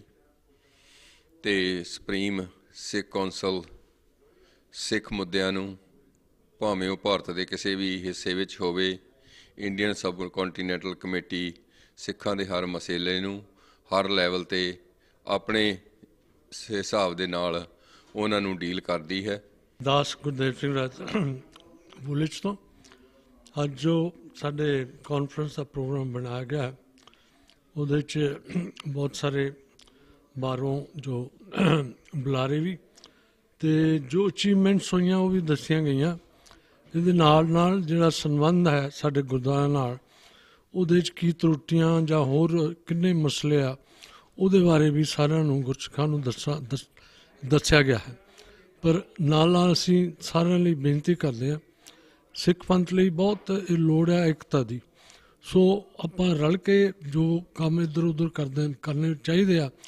ਜਿਹੜੀਆਂ ਪ੍ਰੋਬਲਮ ਹੈ ਸਾਨੂੰ, ਔਰ ਅਗਾਂਹ ਨੂੰ ਤਾਂ ਹੋਰ ਵੀ ਪ੍ਰੋਬਲਮ ਵੱਧ ਸਕਦੀਆਂ ਸਾਡੇ ਬੱਚਿਆਂ ਲਈ, ਅਤੇ ਕੋਸ਼ਿਸ਼ ਕਰਦੇ ਹਾਂ। ਅੱਜ ਬੜੀ ਦੂਰੋਂ ਸਾਰੇ ਸੱਜਣ ਆਏ ਆ, ਅਤੇ ਇਹ ਕਾਨਫਰੰਸ ਬੜੀ ਸਫਲੀ ਰਹੀ ਆ। ਅਤੇ ਮੈਂ ਅਰਦਾਸ ਕਰਦਾ ਮਹਾਰਾਜ ਦੇ ਚਰਨਾਂ 'ਚ ਇਸੇ ਤਰ੍ਹਾਂ ਹੀ ਮਿਲ ਕੇ ਜੋ ਹੈ ਇਹੋ ਜਿਹੇ ਕਾਰਜ, ਇਹੋ ਜਿਹੇ ਕਾਨਫਰੰਸਾਂ ਲੀਕਦੇ ਰਹੀਏ। ਮੇਰਾ ਨਾਮ ਅਵਤਾਰ ਸਿੰਘ ਬੁੱਟਰ ਹੈ ਜੀ। ਮੇਰੇ ਨਾਲ ਸਿੱਖ ਮਿਸ਼ਨਰੀ ਸੁਸਾਇਟੀ ਤੋਂ ਸਾਡੇ ਖਜ਼ਾਨਚੀ ਬਲਦੇਵ ਸਿੰਘ ਭਵਰਾ, ਸਾਡੇ ਟਰਸਟੀ ਸਰਦਾਰ ਅਮਰਜੀਤ ਸਿੰਘ ਜੀ ਢਿੱਲੋਂ, ਸਾਡੇ ਡਿਸਪਿਊਟ ਕਮੇਟੀ ਮੈਂਬਰ ਸਰਦਾਰ ਕਰਮਜੀਤ ਸਿੰਘ ਜੀ ਖਹਿਰਾ, ਅਸੀਂ 4 ਜਣੇ ਆਏ ਹਾਂ ਅੱਜ। ਔਰ ਅਸੀਂ ਬੜੀ ਆਸ਼ਾ ਲੈ ਕੇ ਆਏ ਹਾਂ ਕਿ ਇੱਥੇ ਸਿੱਖਾਂ ਦੇ ਔਰ ਸਿੱਖੀ ਦੀ ਚੜ੍ਹਦੀ ਕਲਾ ਲਈ ਬਹੁਤ ਕੰਮ ਹੋ ਰਿਹਾ ਹੋਵੇਗਾ।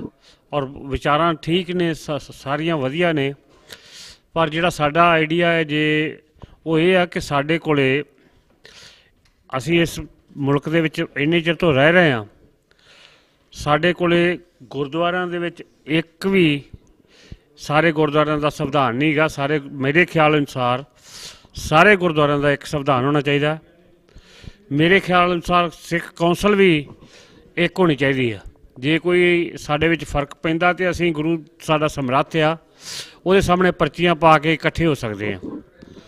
ਔਰ ਮੈਂ ਵੀ ਸੋਚਦਾ ਹਾਂ ਕਿ ਸਾਡੇ ਜਿੰਨੇ ਵੀ ਇੱਥੇ ਆਏ ਆ ਵੀਰ, ਇਹਨਾਂ ਦੇ ਵਿੱਚ ਯੰਗਸਟਰ ਬਹੁਤ ਘੱਟ ਆਏ ਨੇ। ਔਰ ਯੰਗਸਟਰ ਕਿਉਂ ਨਹੀਂ ਆਏ, ਸਾਨੂੰ ਇਹ ਸੋਚਣਾ ਚਾਹੀਦਾ। ਔਰ ਉਹਨਾਂ ਨੂੰ ਲਿਆਉਣ ਦੇ ਲਈ ਸਾਨੂੰ ਅਸੀਂ ਕੀ ਕਰਨਾ ਹੈ, ਉਹਦੇ ਲਈ ਵੀ ਸਾਨੂੰ ਕਦਮ ਪੁੱਟਣੇ ਚਾਹੀਦੇ ਆ। ਬੜਾ ਅੱਛਾ ਉਪਰਾਲਾ ਹੈ, ਪਰ ਇਹ ਉਪਰਾਲਾ ਹੋਰ ਵੀ ਸਾਨੂੰ, ਜਿਸ ਤਰ੍ਹਾਂ ਅਵਤਾਰ ਸਿੰਘ ਜੀ ਨੇ ਦੱਸਿਆ,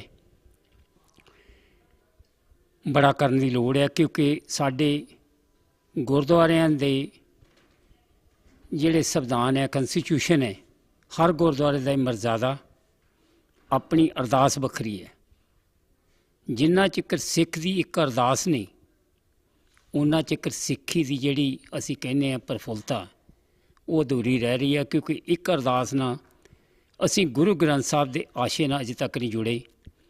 ਜਦੋਂ ਵੀ ਮੈਂ ਦੇਖ ਰਿਹਾ ਕਿ ਜੋ ਵੀ ਹੈ, ਅਸੀਂ ਸਾਧ ਮਾਤਰਾ ਡੇਰੇਵਾਦ ਨਾਲ ਜ਼ਿਆਦਾ ਜੁੜਦੇ ਹਾਂ, ਗੁਰੂ ਗ੍ਰੰਥ ਸਾਹਿਬ ਅਤੇ ਗੁਰਦੁਆਰੇ ਦੇ ਨਾਲ ਘੱਟ ਜੁੜ ਰਹੇ ਹਾਂ। ਸਾਨੂੰ ਵੱਧ ਤੋਂ ਵੱਧ ਉਪਰਾਲਾ ਕਰਨ ਦੀ ਲੋੜ ਹੈ ਕਿ ਸਿੱਖਾਂ ਨੂੰ ਗੁਰੂ ਘਰ ਦੇ ਨਾਲ ਜੋੜਨ ਦੀ ਲੋੜ ਹੈ।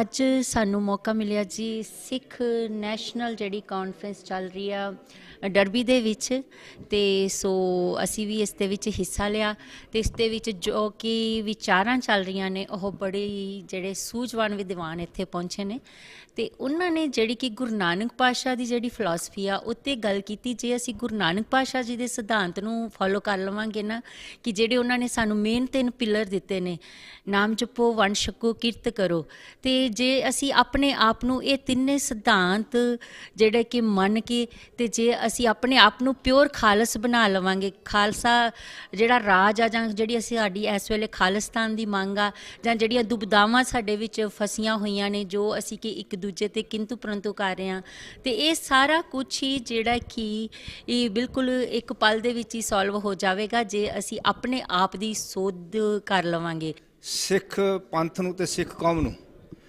ਕੌਮੀ ਤੌਰ 'ਤੇ ਅਤੇ ਧਾਰਮਿਕ ਤੌਰ 'ਤੇ ਜੋ ਚੁਣੌਤੀਆਂ ਹਨ, ਕਾਫੀ ਵਿਚਾਰਾਂ ਹੋਈਆਂ ਨੇ। ਇਹਦੇ ਨਾਲ ਨਾਲ ਜਿਹੜੇ ਬਾਕੀ ਮੁੱਦੇ ਨੇ, ਚਾਹੇ ਇਨਵਾਇਰਨਮੈਂਟ ਦਾ ਹੈਗਾ, ਵੁਲੇ 'ਚ ਸਿੰਘ ਸਭਾ ਗੁਰਦੁਆਰਾ ਵੁਲੇ 'ਚ ਜਿਨ੍ਹਾਂ ਨੇ ਆਪਣੀ ਰਿਪੋਰਟ ਦਿੱਤੀ ਆ, ਅਤੇ ਉਹ ਬਾਕੀ ਗੁਰਦੁਆਰਿਆਂ ਨੂੰ ਵੀ ਭੇਜੀ ਜਾਊਗੀ ਵੀ 8 ਮਹੀਨਿਆਂ ਵਿੱਚ 10,000 ਪਾਉਂਡ ਇਲੈਕਟ੍ਰੀਸਿਟੀ ਦਾ ਬਿੱਲ ਕਿਵੇਂ ਬਚਾਇਆ ਉਹਨਾਂ ਨੇ। ਅਤੇ ਬਾਕੀ ਜਿਹੜੇ ਮੁੱਦੇ ਨੇ ਸਾਡੇ ਇਨਵਾਇਰਨਮੈਂਟ ਦੇ, ਉਹਦੇ 'ਤੇ ਵੀ ਵਿਚਾਰ ਕੀਤੀ ਗਈ ਆ। ਅਤੇ ਨਾਲ ਨਾਲ ਬਹੁਤ ਸਾਰੇ ਬੁਲਾਰਿਆਂ ਨੇ ਜੋ ਸਿੱਖ ਕੌਮ ਨੂੰ ਬਹੁਤ ਸੰਜੀਦਾ ਚੁਣੌਤੀਆਂ ਨੇ, ਜਿਹੜਾ ਕਿ ਸਾਡੇ ਆਉਣ ਵਾਲੇ ਸਮੇਂ ਦੇ ਵਿੱਚ ਸਾਡੀ ਮਾਂ ਬੋਲੀ ਪੰਜਾਬੀ ਦਾ ਮੁੱਦਾ, ਸਾਡੇ ਗੁਰਦੁਆਰਿਆਂ ਦੀ ਜਾਂ ਸਿੱਖ ਪੰਥ ਦੀ ਏਕਤਾ ਦਾ ਮੁੱਦਾ, ਇਹਨਾਂ ਗੱਲਾਂ 'ਤੇ ਵਿਚਾਰਾਂ ਹੋ ਰਹੀਆਂ ਨੇ ਅਤੇ ਹੋਣਗੀਆਂ ਹੋਰ ਵੀ।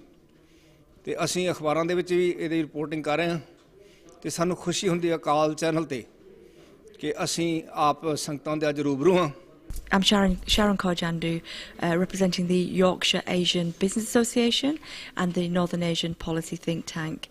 I'm very grateful to be here at the first National Sikh Conference, and it's really raised my expectations. I'm really looking forward to what's coming next. I think that the awareness of Sikh values, Sikh tradition, Sikh culture, and also raising the key issues of what's happening in modern day world is very, very important. So I'm looking to hear a lot more. In terms of my expectations, it was a good turnout, but I really do think that we need to engage more with the youth. I was also really pleased that we have got some female representation. That's a good sign. And anything I can do to contribute, I'd like to be involved. So thank you so much. My major concern is that as a Sikh person who really is really proud of being Sikh and the Sikh values, the three principles of Sikhi, Kirt Kamao, Vand Ke Chako, Naam Japo, really, really proud of that. My major concern is that Sikh community is invisible. I'm really pleased that this initiative has come to light because I think we've got a really good voice. I think we need to congregate, we need to bring the community together, and like I think has already been addressed by the conference, we need to bring the youth, we need to engage with the youth. My major concern is that our youth are very fragmented, so I think we need to do more to try and bring the youth into these conversations. Otherwise what will happen is nothing will happen. ਪੰਥਕ convention supreme ਸਿੱਖ council ਨੇ ਰੱਖੀ ਹੈ, ਇਹਦੇ ਵਿੱਚ ਅਸੀਂ ਵੀ ਹਿੱਸਾ ਲੈਣ ਵਾਸਤੇ ਪਹੁੰਚੇ ਹਾਂ। ਕੋਈ ਜਾਣਕਾਰੀ ਸਾਨੂੰ ਮਿਲੇ ਕੋਈ, ਕਿਉਂਕਿ ਜੋ ਪੰਥਕ ਵਿਚਾਰਾਂ ਜੋ ਪੰਥ ਦੇ ਇਸ ਵੇਲੇ ਔਕੜਾਂ ਆਈਆਂ ਹਨ ਜਾਂ ਗੁਰੂ ਘਰਾਂ ਵਿੱਚ ਕਿਸ ਤਰ੍ਹਾਂ ਆਪਣੀ ਪ੍ਰਬੰਧ ਚਲਾਉਣੇ ਹਨ, ਪ੍ਰਬੰਧ ਚਲਾਉਂਦੇ ਹਾਂ ਕਈ ਮੁਸ਼ਕਲਾਂ ਪ੍ਰਬੰਧਕਾਂ ਨੂੰ ਆਉਂਦੀਆਂ ਹਨ, ਇਹਦੇ ਬਾਰੇ ਸਾਰੀ ਸਿੱਖ ਕੌਂਸਲ ਨੇ ਜਿਹੜੀ ਅੱਜ ਵਿਚਾਰ ਵਟਾਂਦਰਾ ਇਹਦੇ 'ਤੇ ਚੱਲ ਰਿਹਾ ਹੈ। ਤੋ ਸਤਿਗੁਰ ਸੱਚੇ ਪਾਤਸ਼ਾਹ ਕਿਰਪਾ ਕਰੇ ਆਪਾਂ ਨੂੰ ਵੱਧ ਚੜ੍ਹ ਕੇ ਇਹਦੇ ਵਿੱਚ ਹਿੱਸਾ ਲੈ ਕੇ ਜੋ ਅੱਜ ਇਹਨਾਂ ਦੇ ਵਿਚਾਰ ਆਪਾਂ ਸਰਵਣ ਕਰਨੇ ਹਨ, ਜਿਹੜੀਆਂ ਸਾਨੂੰ ਮੁਸ਼ਕਲਾਂ ਆਉਂਦੀਆਂ ਹਨ ਗੁਰੂ ਘਰ ਚਲਾਉਂਦੇ ਹਾਂ ਕੋਈ ਕਿਸੇ ਤਰ੍ਹਾਂ ਦੀਆਂ ਵੀ, ਅਸੀਂ ਇਹਨਾਂ ਦੇ ਨਾਲ ਸਾਂਝੀਆਂ ਕਰਾਂਗੇ। ਜਬ ਲਗ ਖਾਲਸਾ ਰਹੇ ਨਿਆਰਾ ਤਬ ਲਗ ਤੇਜ ਦਿਓ ਮੈਂ ਸਾਰਾ। ਸਾਹਿਬ ਕਮਾਲ ਕਲਗੀਧਰ ਪਾਤਸ਼ਾਹ ਗੁਰੂ ਗੋਬਿੰਦ ਸਿੰਘ ਜੀ ਨੇ ਸਾਨੂੰ ਵੱਖਰਾ ਸਰੂਪ, ਵੱਖਰੀ ਸੋਚ, ਵੱਖਰੇ ਵਿਚਾਰ, ਵੱਖਰਾ ਸੱਭਿਆਚਾਰ, ਸਭ ਕੁਝ ਦਿੱਤਾ। ਪਰ ਸਭ ਕੁਝ ਵੱਖਰਾ ਹੋਣ ਦੇ ਨਾਤੇ ਅਸੀਂ ਅੱਜ ਸੰਸਾਰ ਦੇ ਮੰਚ 'ਤੇ ਕਿਉਂ ਪਛੜਦੇ ਜਾ ਰਹੇ ਹਾਂ? ਇਹਨਾਂ ਵਿਚਾਰਾਂ ਨੂੰ ਜਦੋਂ ਧਿਆਨ ਹਿੱਤ ਲਿਆਉਂਦੇ ਹਾਂ ਅਤੇ ਅੱਜ ਬਦਲ ਰਹੀ ਦੁਨੀਆ ਵਿੱਚ ਸਿੱਖ ਨੂੰ ਵੀ ਉਹ ਸਾਹਿਬ ਕਮਾਲ ਕਲਗੀਧਰ ਪਾਤਸ਼ਾਹ ਦੀ ਵਿਚਾਰਧਾਰਾ ਉਹਦੇ 'ਤੇ ਚੱਲਣਾ ਚਾਹੀਦਾ ਔਰ ਉਹ ਸੁਨੇਹਾ ਦੇਣਾ ਚਾਹੀਦਾ। ਅੱਜ ਦੀ ਇਹ ਨੈਸ਼ਨਲ ਸਿੱਖ ਕਾਨਫਰੰਸ ਬਹੁਤ ਪਿਆਰਾ ਉੱਦਮ ਹੈ ਔਰ ਇਸ ਉਦਮ ਲਈ ਸਾਡੀ ਸੁਪਰੀਮ ਸਿੱਖ ਕੌਂਸਲ ਵਧਾਈ ਦੀ ਪਾਤਰ ਵੀ ਹੈ ਔਰ ਗੁਰੂ ਨੇ ਬੜੀ ਨਦਰ ਰਹਿਮਤ ਕੀਤੀ ਹੈ। ਇਹਦੇ ਵਿੱਚ ਜਿੱਥੇ ਗੁਰਦੁਆਰਾ ਸਾਹਿਬ ਦੇ ਪ੍ਰਬੰਧ 'ਤੇ ਗੱਲ ਹੋਈ ਹੈ ਕਿ ਗੁਰਦੁਆਰਾ ਸਾਹਿਬ ਦਾ ਪ੍ਰਬੰਧ ਕਿਹੋ ਜਿਹਾ ਹੋਵੇ ਔਰ ਸਾਡਾ ਇਨਵਾਇਰਨਮੈਂਟ ਕਿਹੋ ਜਿਹਾ ਹੋਵੇ, ਕਿਉਂਕਿ ਅੱਜ ਇੱਕ ਵਾਤਾਵਰਣ ਦੀ ਜਿਹੜੀ ਬਹੁਤ ਵੱਡੀ ਸਮੱਸਿਆ ਸਾਹਮਣੇ ਇੱਦਾਂ ਮੂੰਹ ਖੋਲ੍ਹ ਕੇ ਖਲੋਤੀ ਹੈ। ਆਪਾਂ ਯੂਥ ਨੂੰ ਨਾ ਜੋੜਿਆ ਅਤੇ ਫਿਰ ਇਹ ਗਾਹਾਂ ਡਾਇਲੂਸ਼ਨ ਹੋ ਰਹੀ ਆ, ਇਹ ਗਾਹਾਂ ਫਿਰ ਆਪਾਂ ਜਿਹੜੀ ਚੀਜ਼ ਮਹਾਰਾਜ ਨੇ ਆਪਾਂ ਨੂੰ ਦਿੱਤੀ ਆ ਇਹ ਹੌਲੀ ਹੌਲੀ ਆਪਾਂ ਗਵਾ ਦੇਣੀ ਆ। So it's more important than ever before ਵੀ ਜਿਹੜਾ ਤੁਸੀਂ ਕੰਮ ਸ਼ੁਰੂ ਕੀਤਾ ਆ ਵੀ ਇਹ ਆਪਾਂ ਰਸਤੇ ਲੱਭੀਏ, ਇਨੀਸ਼ੀਏਟਿਵਸ ਲੱਭੀਏ ਵੀ ਕਿੱਦਾਂ ਆਪਾਂ ਯੂਥ ਨੂੰ ਨਾਲ ਜੋੜ ਸਕਦੇ ਹਾਂ, ਕਿੱਦਾਂ ਉਹਨਾਂ ਨੂੰ ਸਮਝਾ ਸਕਦੇ ਹਾਂ ਵੀ ਜਿਹੜੀ ਇਹ ਮਹਾਰਾਜ ਨੇ ਆਪਾਂ ਨੂੰ ਇੰਨੀ ਸੁੰਦਰ ਚੀਜ਼ ਦਿੱਤੀ ਆ ਆਪਾਂ ਕਿੱਦਾਂ ਇਹ ਗਾਹਾਂ ਵਧਾ ਸਕਦੇ ਹਾਂ। ਟੱਚ ਕੀਤਾ ਹੈ, ਟੱਚ ਕਰਨ ਦੀ ਕੋਸ਼ਿਸ਼ ਕੀਤੀ ਜਾ ਸਕਦੀ ਹੈ। ਹੋ ਸਕਦਾ ਸਾਡੇ ਤਰੀਕੇ ਪੂਰੇ ਸਹੀ ਨਾ ਹੋਣ, ਜਿਸ ਤਰ੍ਹਾਂ ਭਾਈ ਤੇਜਾ ਸਿੰਘ ਨੇ ਕਿਹਾ ਕਿ ਜੋ ਯੂਥ ਔਰ ਬੀਬੀਆਂ ਉਹ ਸਾਰੀਆਂ ਦਾ ਹਿੱਸਾ ਪੂਰਾ ਨਹੀਂ ਸਾਡੇ ਵਿੱਚ ਬਣ ਰਿਹਾ। ਜਦੋਂ ਵੀ ਕਿਤੇ ਕੋਈ ਕਾਨਫਰੰਸ ਹੁੰਦੀ ਹੈ ਉੱਥੇ ਬਹੁਤ ਗਿਣਤੀ ਬਜ਼ੁਰਗਾਂ ਦੀ ਹੁੰਦੀ ਹੈ। ਮੈਂ ਆਪ ਤੋਂ ਵੱਡੀ ਉਮਰ ਦੇ ਉਹਨਾਂ ਨੂੰ ਦੇਖ ਰਿਹਾ ਹਾਂ ਜਾਂ ਆਪਣੇ ਹਾਨਦਿਆਂ ਨੂੰ ਦੇਖ ਰਿਹਾ ਹਾਂ, ਜਿਹੜੇ ਸਾਡੇ ਤੋਂ ਬਹੁਤ ਛੋਟੀ ਉਮਰ ਦੇ ਜਾਂ ਸਾਡੇ ਤੋਂ ਅੱਧੀ ਉਮਰ ਦੇ ਵੀ ਹੈ ਉਹ ਵੀ ਬਹੁਤ ਘੱਟ ਹਨ। ਹਾਂ, ਜਿਸ ਤਰ੍ਹਾਂ ਇੱਕ ਬੀਬੀ ਜੀ ਨੇ ਦੱਸਿਆ ਸੀਗਾ ਕਿ ਗੁਰੂ ਘਰ ਵਿੱਚ ਯੂਥ ਕਦੋਂ ਆਉਂਦਾ ਹੈ, ਜਦੋਂ ਗੁਰਦੁਆਰਾ ਸਾਹਿਬ ਵਿੱਚ ਕੋਈ ਝਗੜਾ ਹੋਣਾ ਹੁੰਦਾ ਹੈ ਉਦੋਂ ਉਹਨਾਂ ਦੀ ਗਿਣਤੀ ਵੱਧ ਜਾਂਦੀ ਹੈ, ਬਜ਼ੁਰਗਾਂ ਦੀ ਗਿਣਤੀ ਘੱਟ ਜਾਂਦੀ ਹੈ। ਪਰ ਹੁਣ ਇਸ ਦੇ ਉਲਟ ਚਾਹੀਦਾ ਹੈ ਕਿ ਆਮ ਤੌਰ 'ਤੇ ਹਰ ਕੰਮ ਵਿੱਚ ਯੂਥ ਜਿਹੜਾ ਹੈਗਾ ਅਸੀਂ ਉਹਨੂੰ ਨਾਲ ਲੈ ਕੇ ਉਹਨੂੰ ਹਿੱਸੇਦਾਰ ਬਣਾ ਕੇ ਉਹਨਾਂ ਨੂੰ ਬਰੋਬਰ ਦੇ। ਹਾਂ, ਜੇ ਬਜ਼ੁਰਗ ਹਨ ਉਹਨਾਂ ਨੂੰ ਚਾਹੀਦਾ ਕਿ ਆਪਣੀ ਸੋਝੀ ਯੂਥ ਦੇ ਰਾਹੀਂ ਵਰਤ ਕੇ ਯੂਥ ਨੂੰ ਮੋਰੇ ਅੱਗੇ ਲਾ ਕੇ ਉਹਨਾਂ ਦੇ ਰਾਹੀਂ ਇੰਪਲੀਮੈਂਟ ਕਰਵਾਈ ਜਾਵੇ, ਨਾ ਕਿ ਹਰ ਚੀਜ਼ ਨੂੰ ਆਪ ਅੱਗੇ ਮੋਰੇ ਕਰੀਏ। ਸਾਡਾ ਉਹਨਾਂ ਨਾਲ ਸਾਥ ਚਾਹੀਦਾ, ਉਹਨਾਂ ਸਾਥ ਦੇ ਕੇ